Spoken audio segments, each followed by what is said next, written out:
Welcome to Nightlight. Step away from the mainstream and gather around as we enlighten the world and our realities and travel this cosmic journey we call life. Join us as we share with you and provide that beacon that can guide us all to a better way. Explore with us as we examine a metaphysical montage of spiritual insights, covering everything from the mundane to the magical, UFOs to unicorns, and everything in between. This is a time of awakening, of sharing and evolving, of spreading our wings and soaring on the cosmic breath of creation.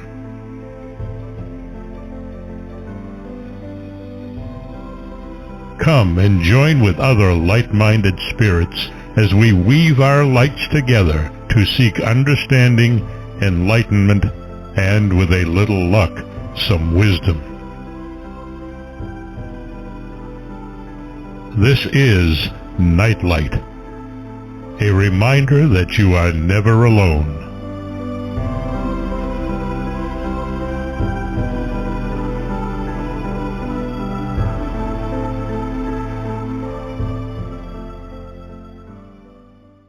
Welcome to the Nightlight Network, everybody. Thanks for joining us this evening.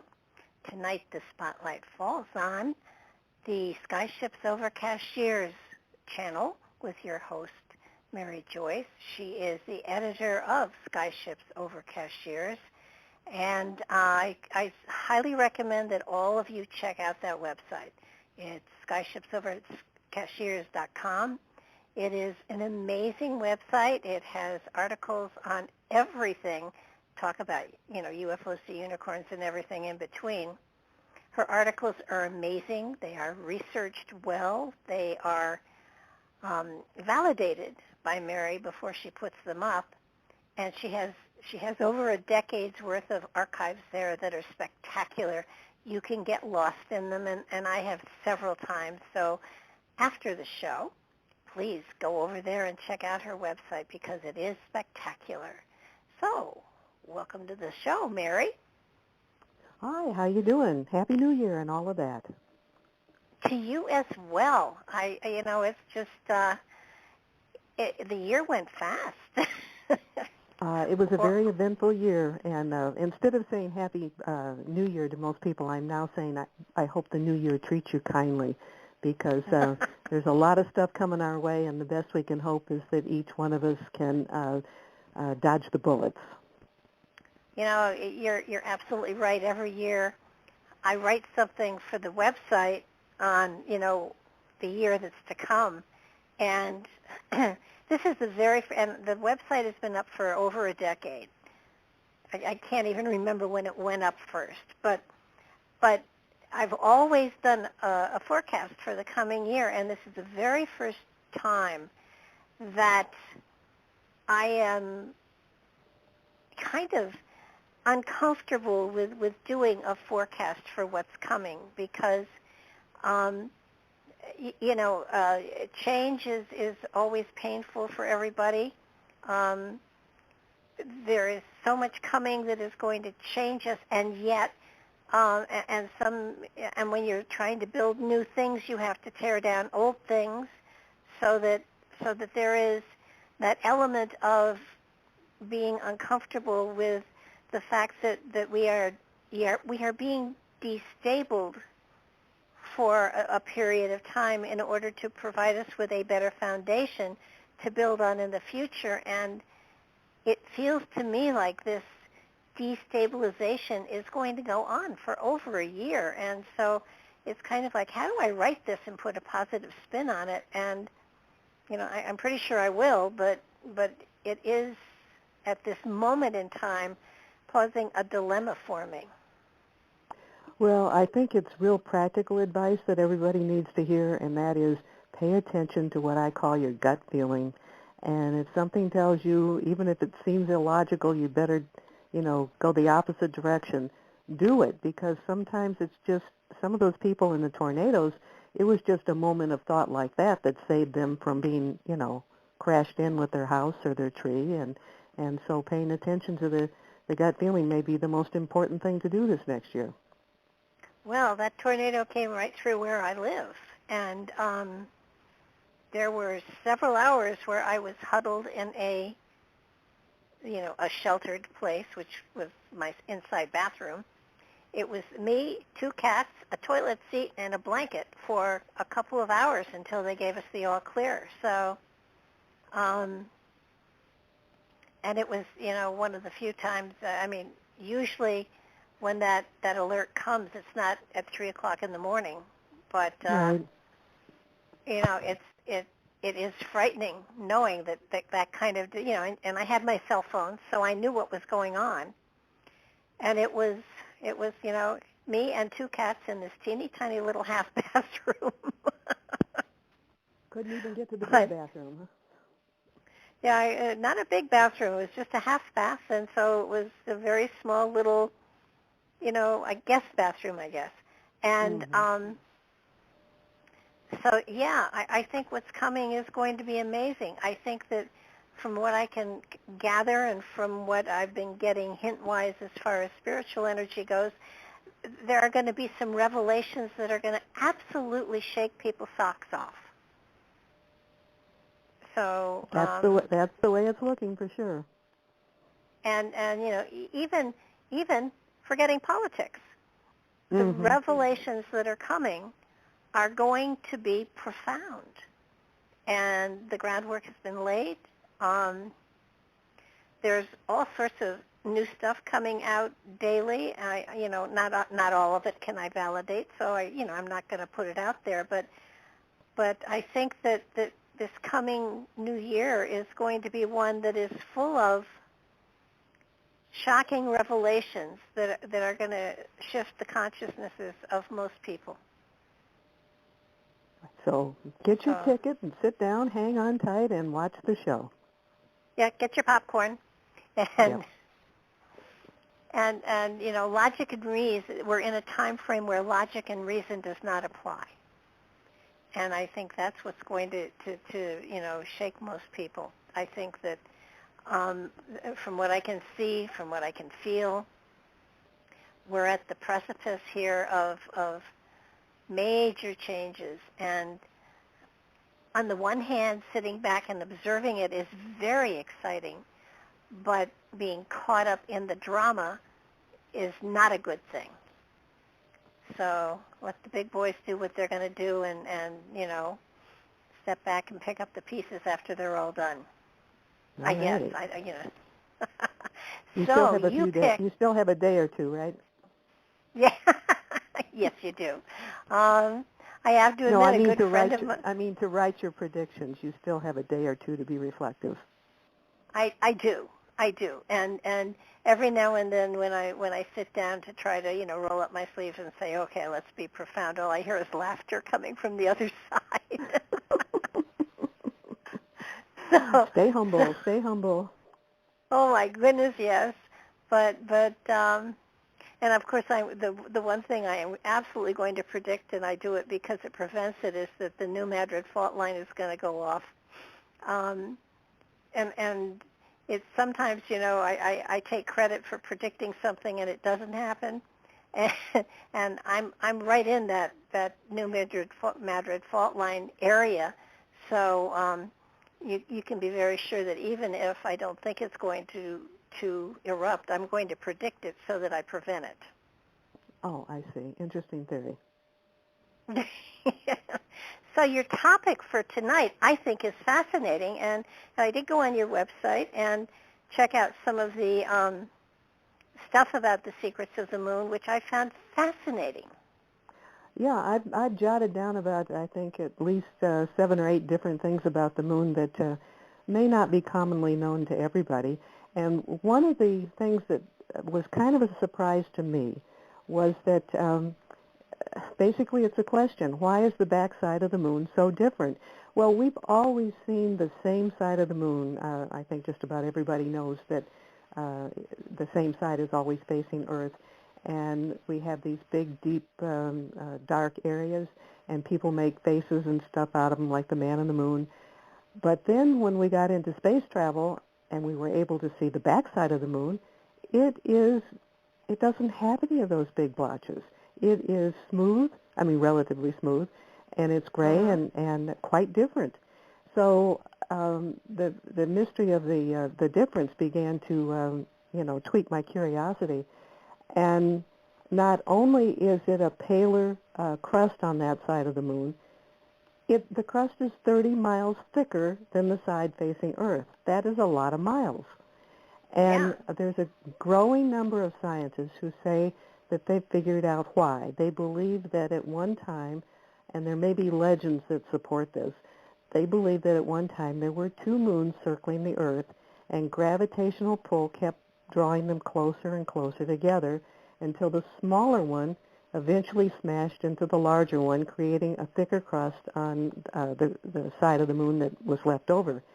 And Eric, I'll probably mutilate his name, but his name looks like Eric Asfog. And he's a highly regarded planetary geologist, and he calls this the big splat. And I love names like that. So this smaller moon eventually splatted right into the moon that we see today, and it caused that thicker crust. And that thicker crust also acts like a lid. So the side facing Earth has all these dark spots that they say are the result of lava flowing to the surface. This thicker crust, keeps that from happening, and that's what makes it paler and so different. So that's why the backside of the moon is supposedly different. I found it fascinating. There was an article that you wrote about how, anybody who, knows anything about volcanoes and the lava tubes and stuff like that, you found one place where there was a lava tube that was so large that it was thought that it might even be a place where one could build a city inside of that would protect the city from exterior things that were happening on the moon.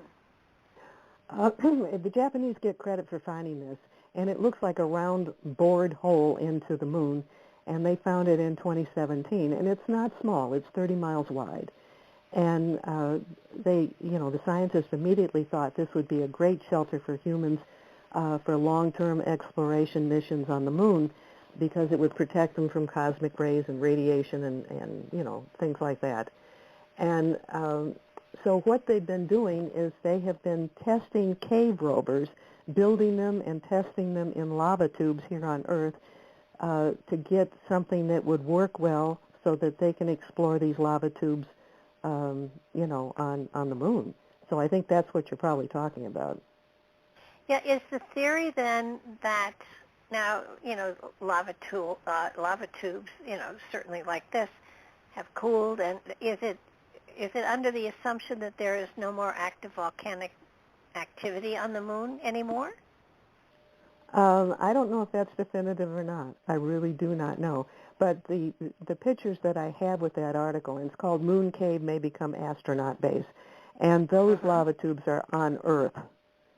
And they're just testing this equipment so that when they get in a better position to do exploration on the moon, they will have the equipment perfected.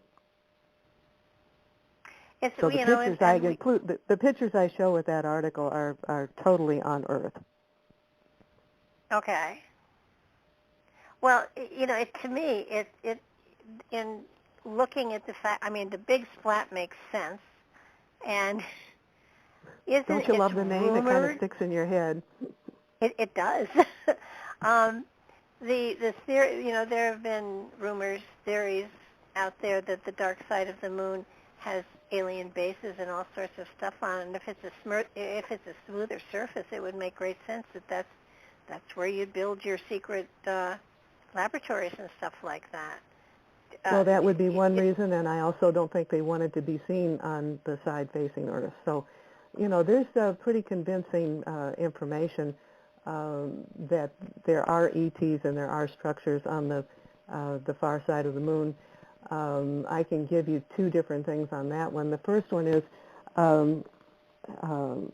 the Apollo 15 crew went up there, and astronaut James Irwin was a friend of Clark McClellan, who is the only astronaut I've ever met personally. And Clark, vowed that this guy, absolutely told the truth, and he quoted James Irwin about the moon, and this is a quote. He said, "Yes, Dave Scott, who was, also up there, he was the commander. Yes, Dave Scott and I observed several small whitish or metallic objects flying overhead. Whatever those things were, they had intelligence, performing tight angular dives and port and starboard sweeps above us. We heard no sound of thrust. They were very fast critters. Yes, there were what we called lunar tracks on the surface, as I recall." I'm still quoting. "Just like vehicle tracks, which was very strange because we had not been traveling there in the lunar rover before we made this visit. They were not made by any other known craft of the USA or the USSR, for that matter. It almost appeared as exploratory mining activities into the lunar surface with a few what appears to be efforts to mine or dig, blah, blah, blah, blah, blah." So he also said, "I also briefly saw what appeared to be structures in the far distance above and beyond the mountains, structures that appeared like glass or crystalline that were high above the lunar horizon. I had a good view, and whatever it was or is, he saw it." So another aspect of this is how information's always being hidden from the public.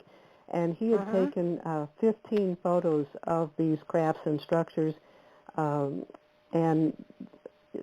he had to turn them in to the people on the ground, and he wanted the pictures back or copies of them, and I believe they only gave him one back, and it had already been, some of the objects or structures had already been erased from the copy they gave back to him.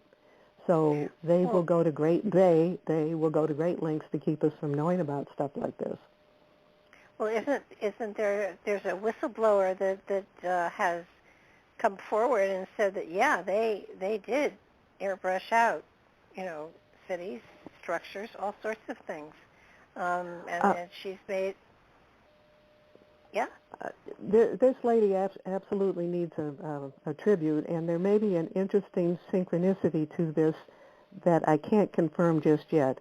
But I wrote this article, and right after it was posted, I found out she had just died. And I got to her Facebook page, and her son said that there would be a memorial service after the first of the year and more details. I don't know what day she actually died, but it was very close to when I was writing the article, and I'm going, this might be a great synchronicity, but I won't know until I actually know, when she actually died. But her name was Donna Hare, and she was an artist for NASA, and she was a space illustrator, a photographic slide technician. She won many awards, including, she won many awards. And so she was what I call peon.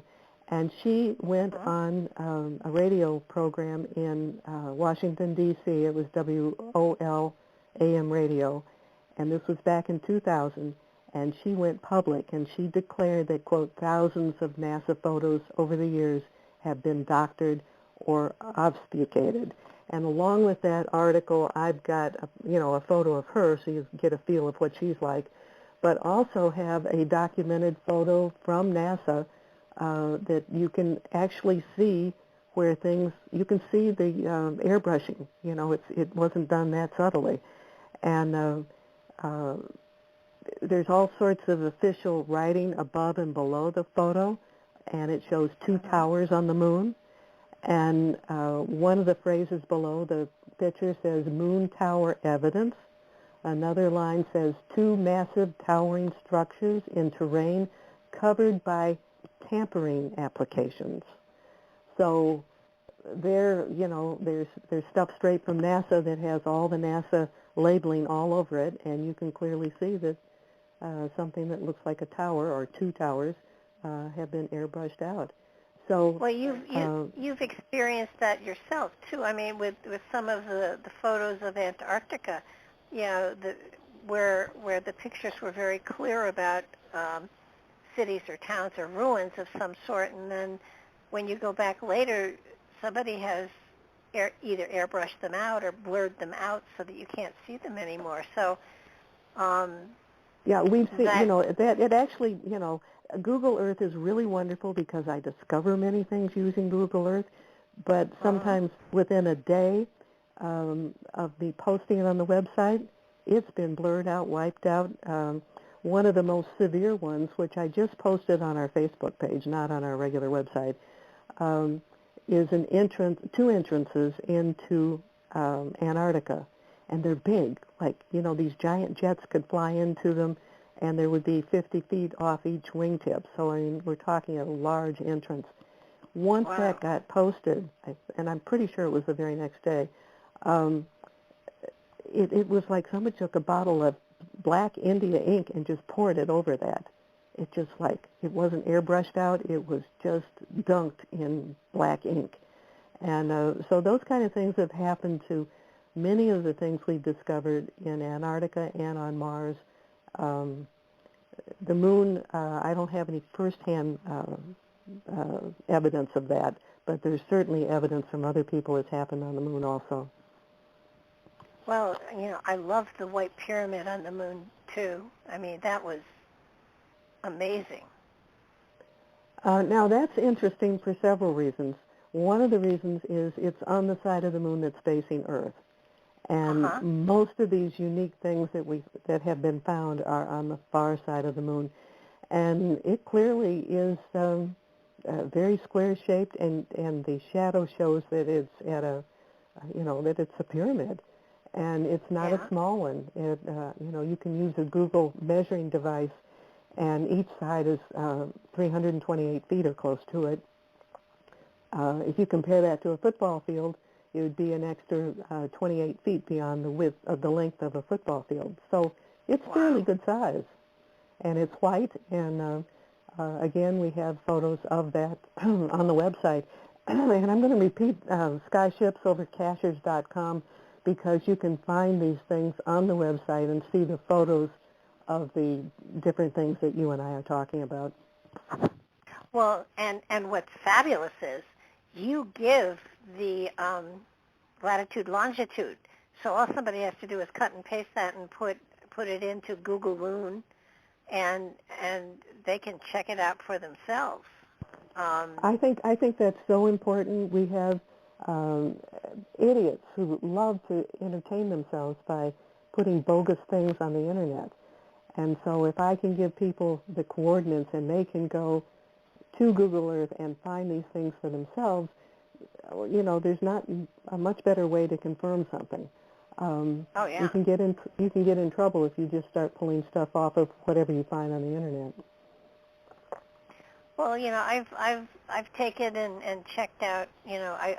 I've taken the latitude and longitude of a lot of things that you've put up there, and I think the one that I was so disappointed in was one of the Antarctic ruins. And when I went in to look at it, you had posted the page views that you had gotten, and when I went in to look at it,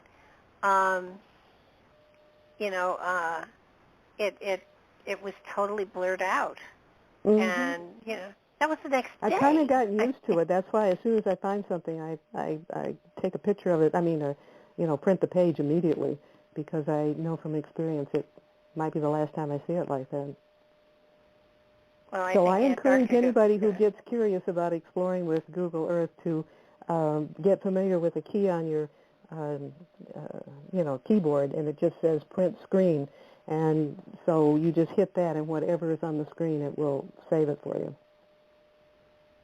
I'm going to have to discover that on my keyboard, but I do see it now, so I'm going to have to play with that later on tonight. Yeah, I didn't see that right away either. I had to learn about, I don't know, I stumbled on it one day. I thought, and I tried it, and it's very, very helpful. Well, I think the moon is coming more and more and more into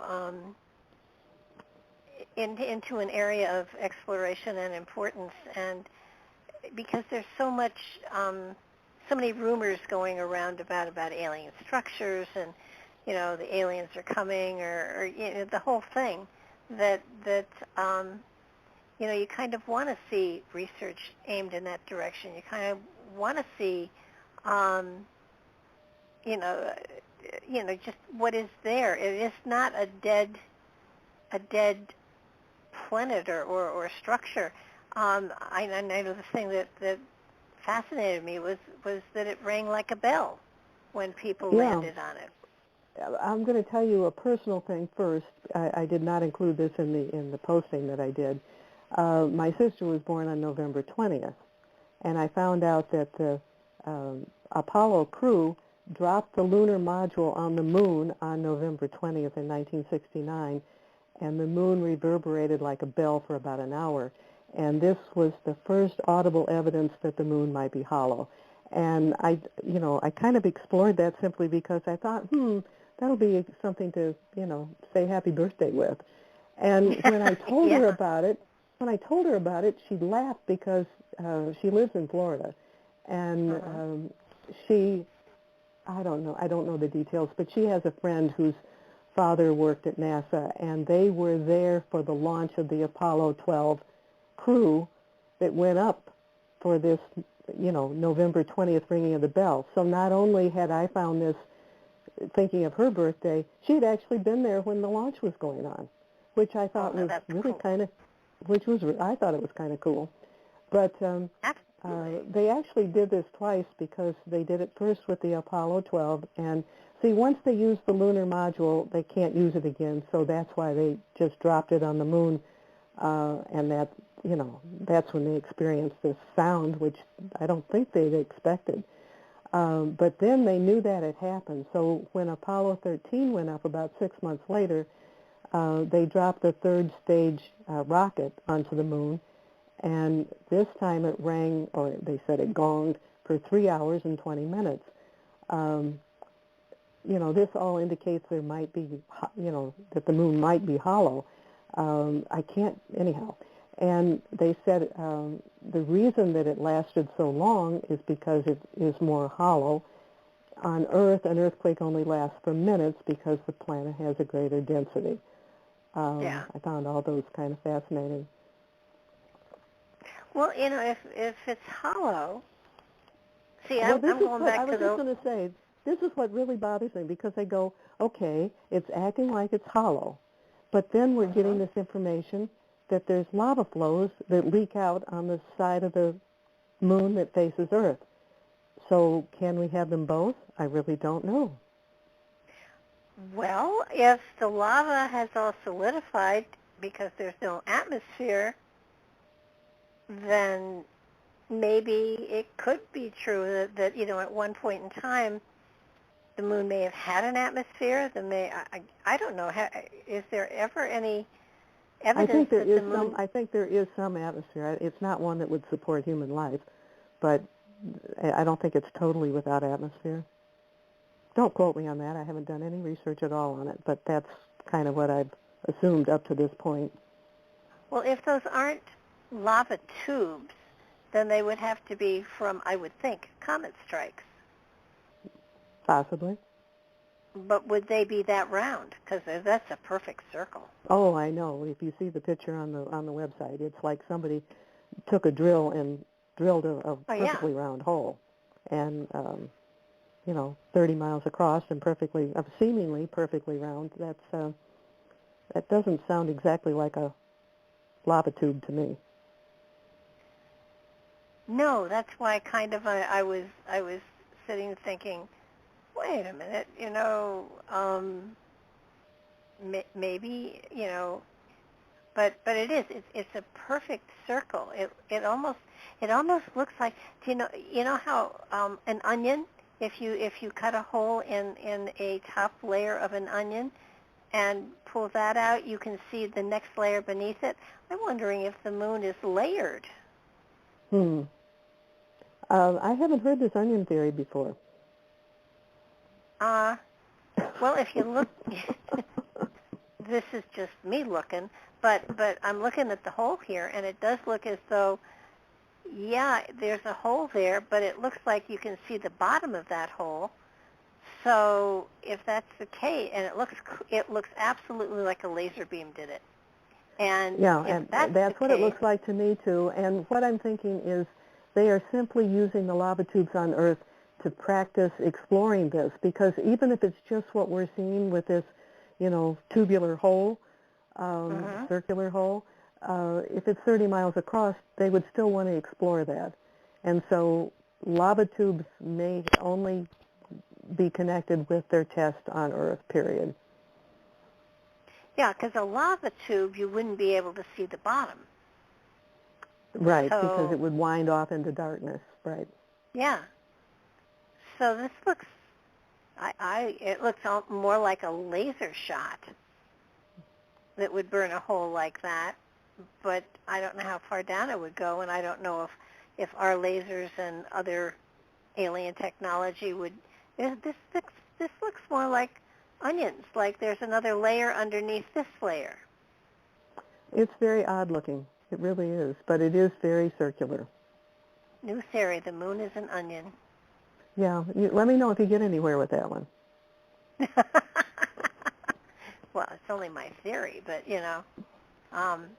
I've got a group of people. We do remote viewing. We certainly could go, viewing this hole and see what it is. Go for it. That would be fun. Yeah, let us know if you did it. I'd love the feedback on that.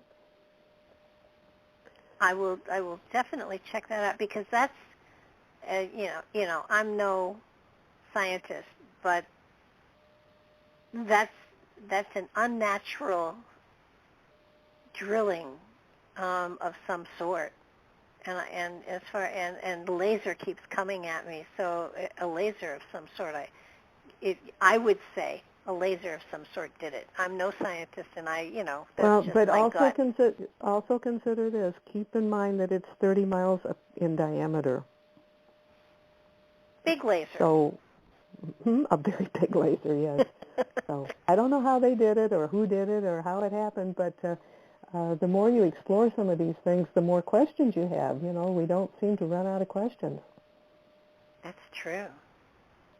Well, I think it's amazing, because for so long we've all ignored the moon because it's just a big rock out there and there's no life on it and yada yada yada. And now, when astronauts started to go up and they would go around the dark side of the moon, that seems to be the mysterious place. And yet, with some of the pictures that you've got, it does show a surface that is a lot smoother than the surface that we're viewing.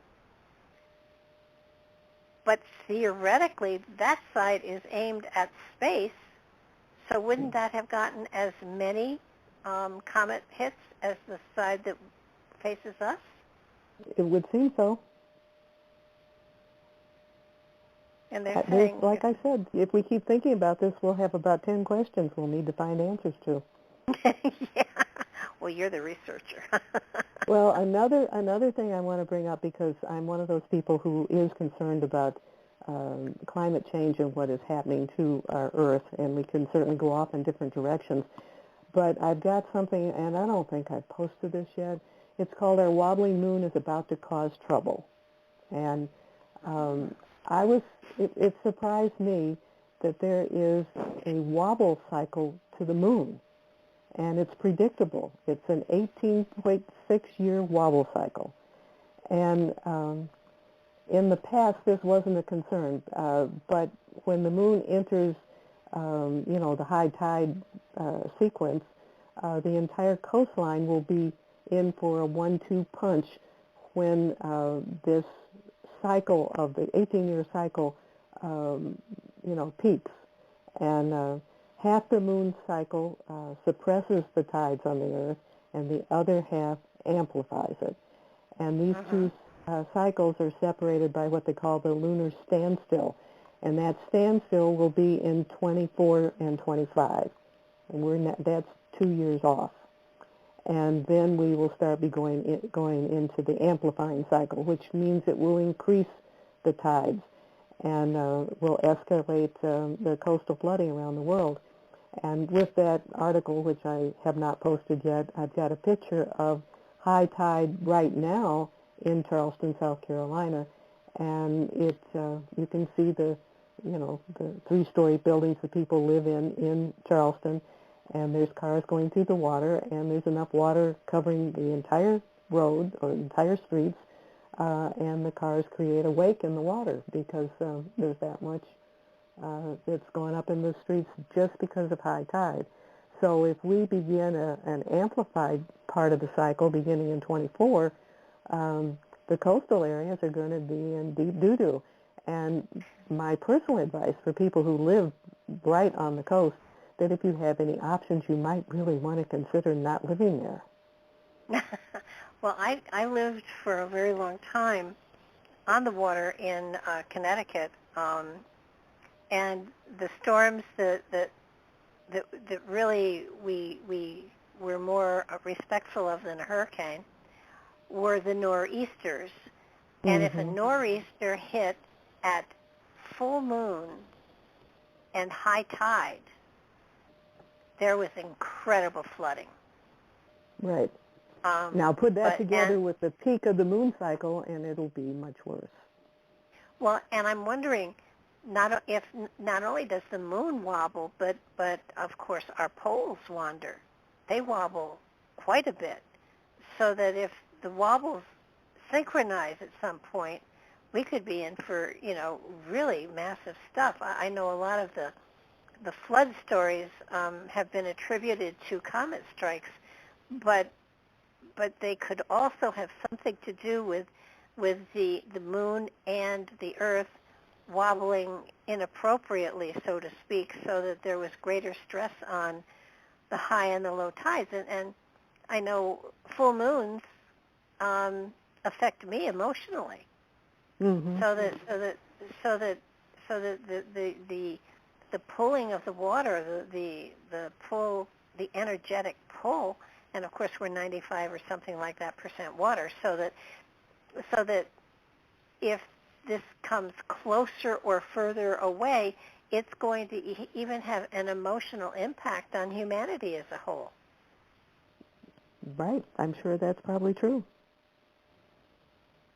And it's like in this next couple of years, everything, as you say, is coming together.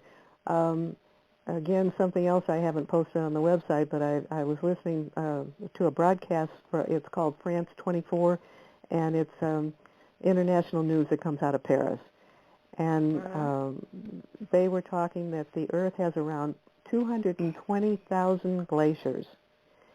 And sadly, between 2000 and 2019, they were shrinking at a rate of 267 billion tons per year.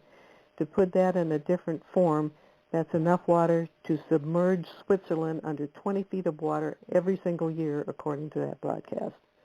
So if we begin to, if we combine this, all the glacier melting and the water rising and the moon cycle peaking, and I don't know what else, I think it's probably a really good idea to look for safe places to be. Astrologically speaking, there is a theory, and and part of it has to do with long periods of time. But at some point in time, it is predicted that even Great Britain will be totally submerged. But you mentioned a year that waved a red flag at me. You mentioned 24, and astrologically speaking, according to some astronomers and astrologers, we go through many different cycles, and we're at the bottom of a particular cycle called the Aryan cycle, and in 24, and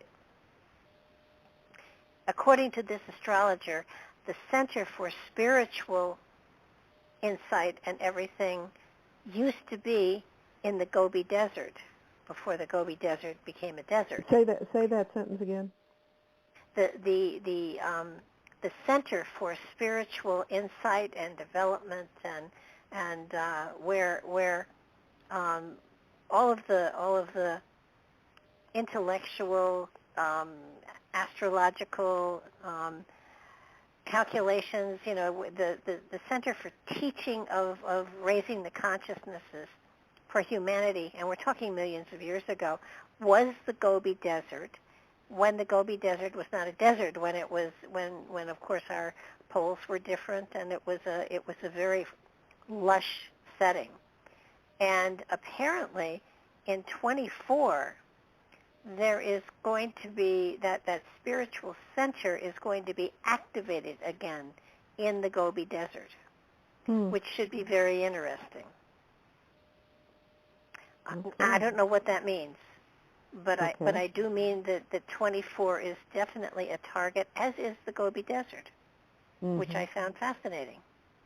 I think maybe we're trying to draw everything together for whatever you're going to predict for the new year, because all the factors are coming together, and not we've touched on a number of things here, but we also have earthquakes, and the earthquakes are increasing.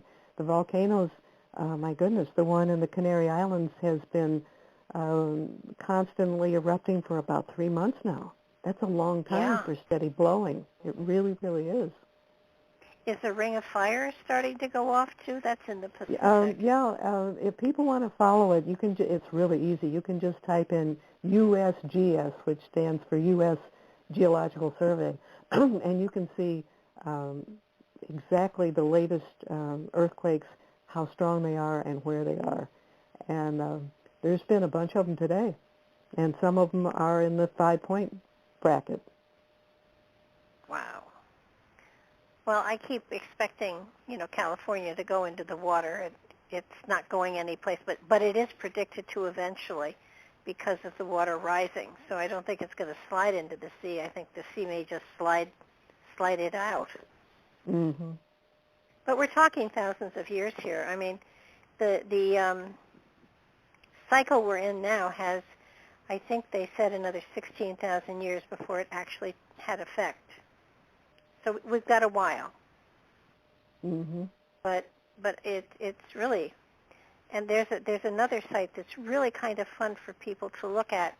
It's called spaceweather.com.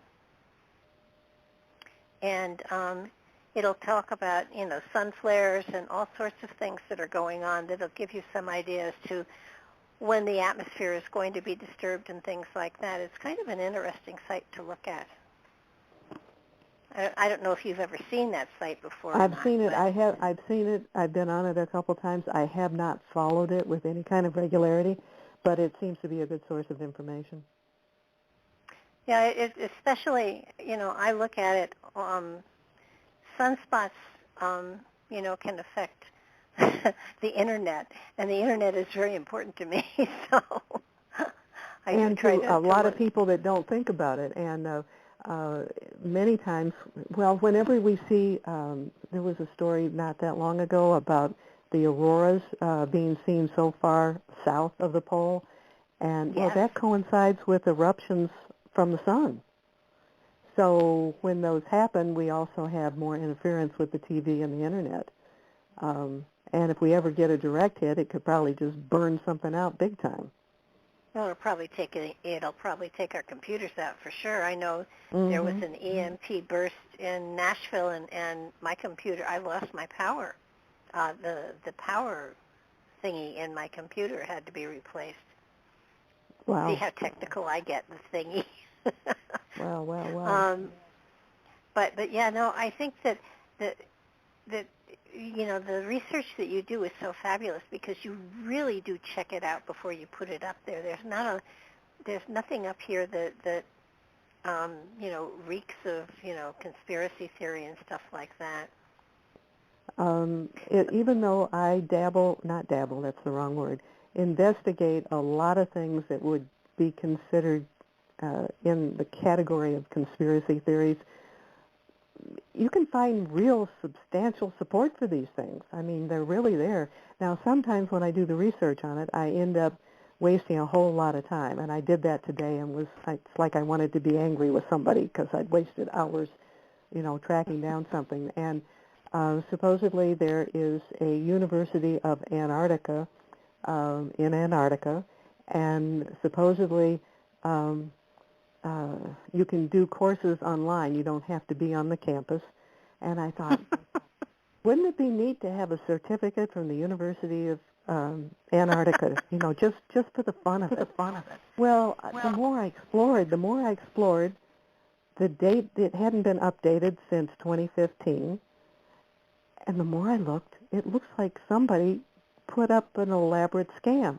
I can't definitely confirm that yet, but I can find no independent support that really exists. But I spent hours because I thought, man, this is really going to be a great story. Well, you dig deep enough, you find out some stories aren't real. Okay, I seem to have dropped off, and Mary dropped off as well. So I guess I will say thank you for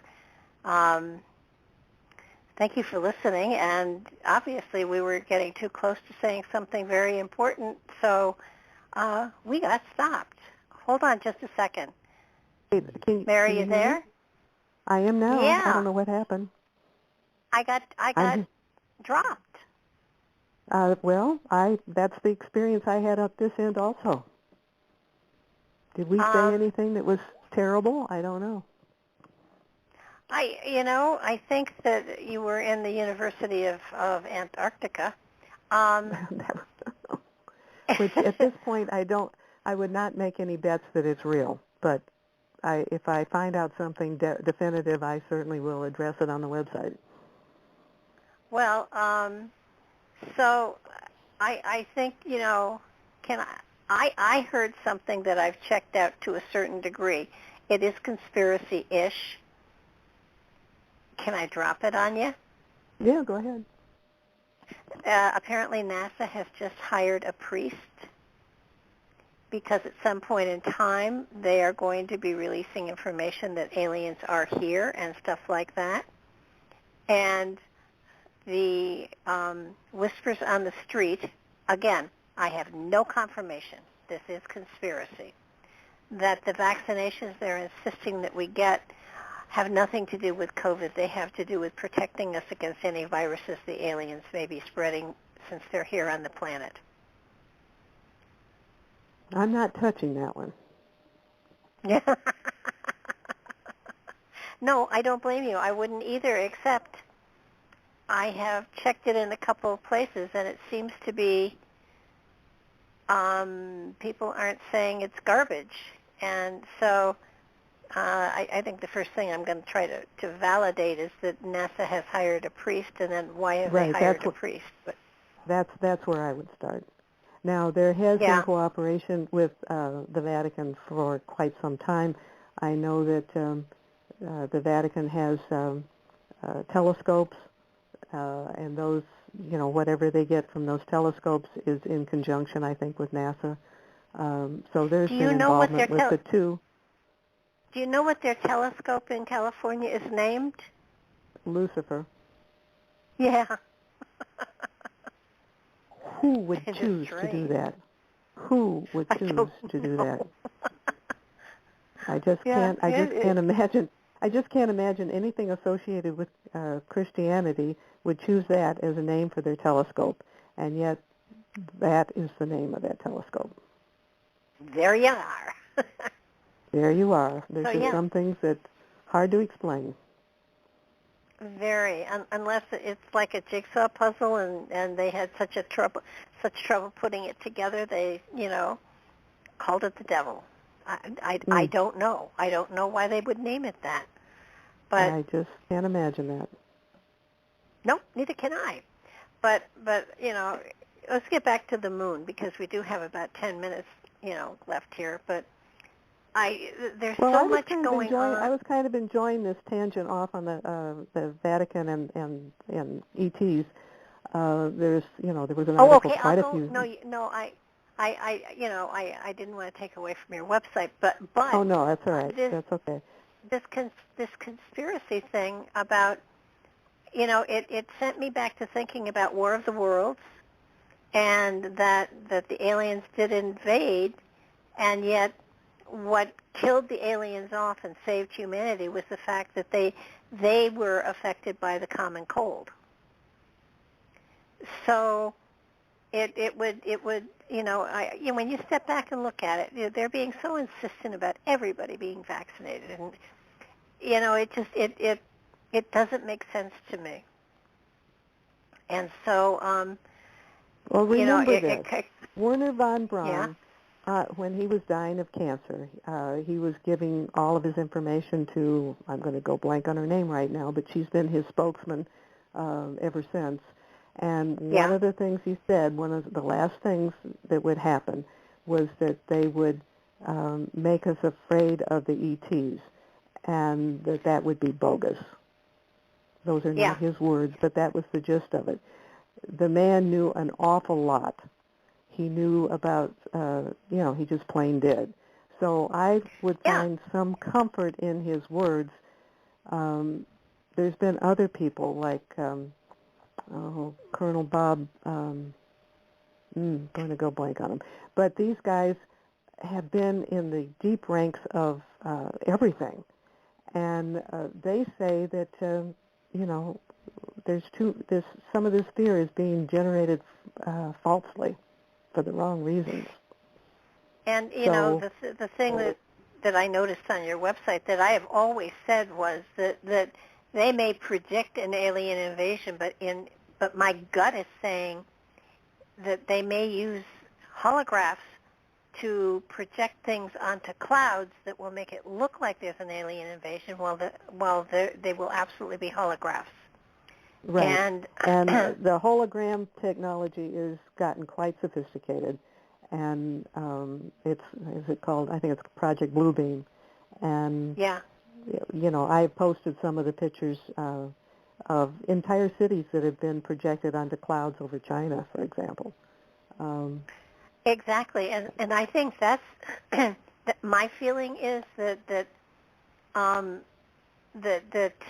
in order to quell the masses, in order to control the masses, in order to force us even into a one-world government, suggesting alien invasions so that everybody would get together to fight against it and give power over to places that don't deserve to have the power, they will project onto the clouds and try to instill a one-world government in order to quote unquote protect the planet, when that's not the reason at all. Yeah, we have to really stay on our toes and try to read where the truth is, because there's a lot of bogus things going on. Well, it's a hard one, and you get to the place where you don't know who to trust, and I know Patrick, my late husband, would say to me, don't listen to the regular news, because they're not reporters, they are anchors, and they are reading a script given to them.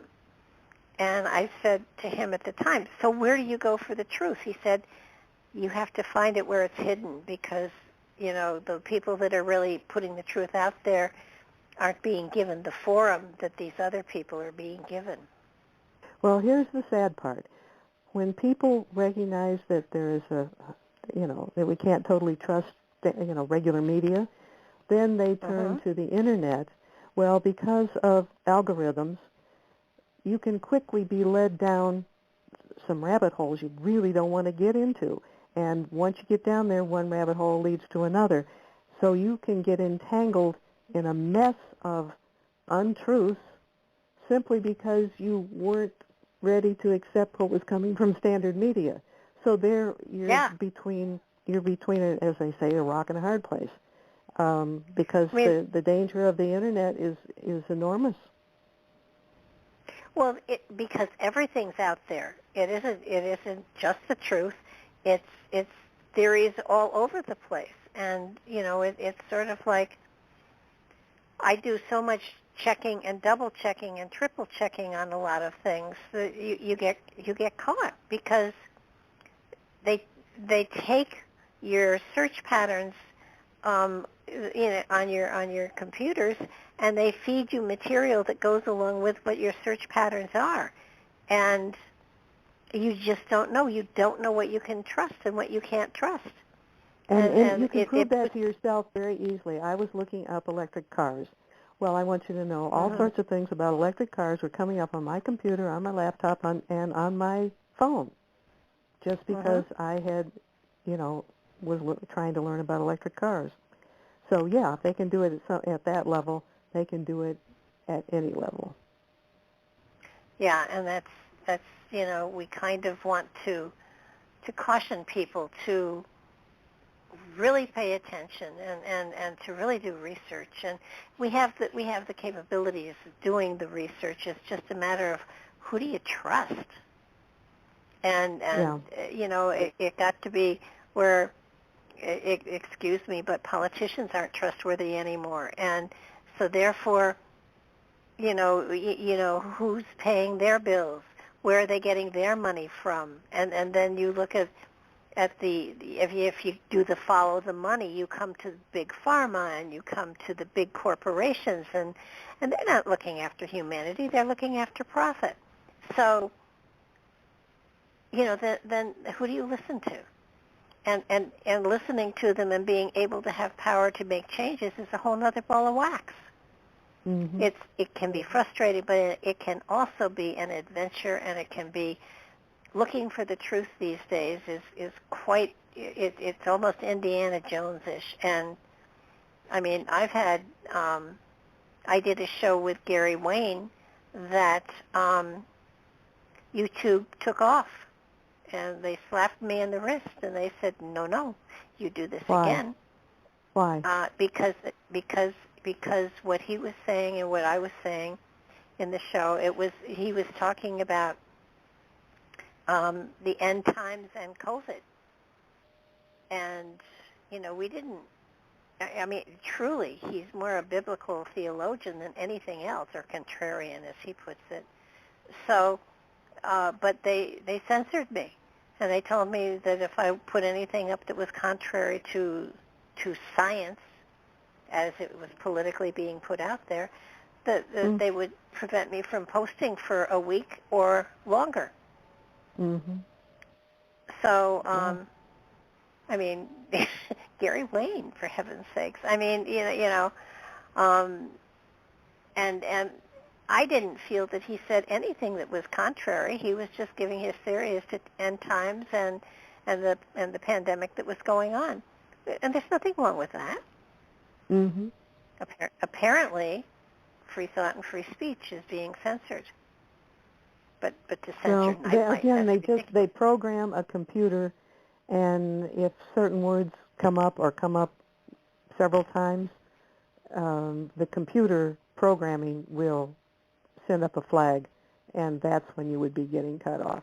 But again, it goes back to the famous algorithms and computer programming. It's not like, I don't know, it's really something.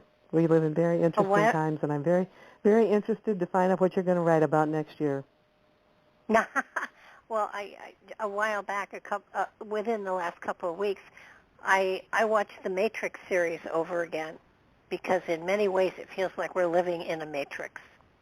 And, what we do externally has nothing to do with what's really going on internally. So it's very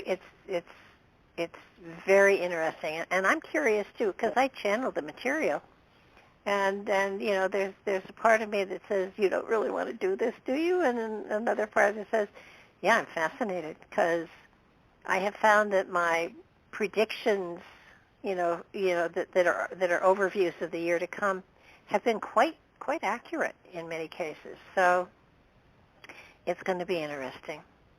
And I'll let you know when it's up, and we'll put it out there. But we have come to the end of our hour, and I want to apologize for screwing up last month.